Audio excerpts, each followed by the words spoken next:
बहुत समय पहले की बात है। एक हरा भरा और सुंदर राज्य था, सूर्यगढ़। इस राज्य के राजा बहुत ही चतुर थे, लेकिन उनके दिल में एक बड़ी कमी थी, कंजूसी। राजा के महल में सोने चांदी से भरे खजाने थे, लेकिन राज्य के बाहर कई लोग भूखे और परेशान रहते थे। उसी महल में रहती थी दयालु रानी। रानी का दिल बहुत बड़ा था, उन्हें गरीबों की मदद करना अच्छा लगता था। वे अक्सर अपने हिस्से का खाना, कपड़े और दवाइयां जरूरतमंदों को दे देती थीं।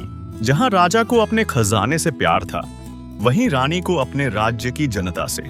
रानी, तुम रोज गरीबों को दान क्यों देती रहती हो? खजाना खाली हो जाएगा। महाराज, खजाना खाली नहीं होता, बल्कि दिल भर जाता है। राजा रानी की बात सुनकर चुप हो जाते, लेकिन उनका मन नहीं बदलता। एक साल राज्य में भयानक सूखा पड़ गया। नदियां सूख गईं, फसलें नष्ट हो गईं। लोगों के पास खाने के लिए कुछ भी नहीं बचा। गरीब लोग महल के द्वार पर मदद मांगने आने लगे। महाराज, हमारे बच्चे कई दिनों से भूखे हैं, थोड़ी मदद कर दीजिए। नहीं, यह खजाना राज्य के भविष्य के लिए है, सबको नहीं दिया जा सकता। जब संकट आता है तो असली राजा और रानी की पहचान होती है। रानी यह सब देखकर दुखी हो जाती है।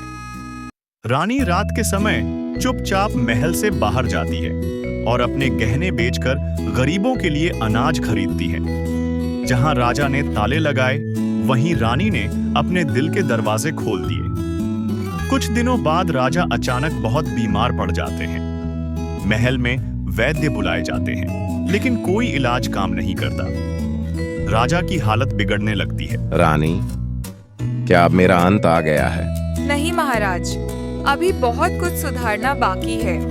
रानी उन्हीं गरीब लोगों को बुलवाती है जिनकी उन्होंने मदद की थी। गरीब लोग औषधियां और सेवा लेकर आते हैं। दयालुता कभी खाली नहीं जाती, वह लौट कर जरूर आती है।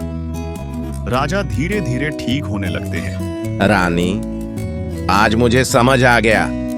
मैंने खजाना तो बचाया, लेकिन लोगों का दिल खो दिया। महाराज, सच्चा राजा वही होता है जो जनता का दर्द समझे। राजा बदल जाते हैं।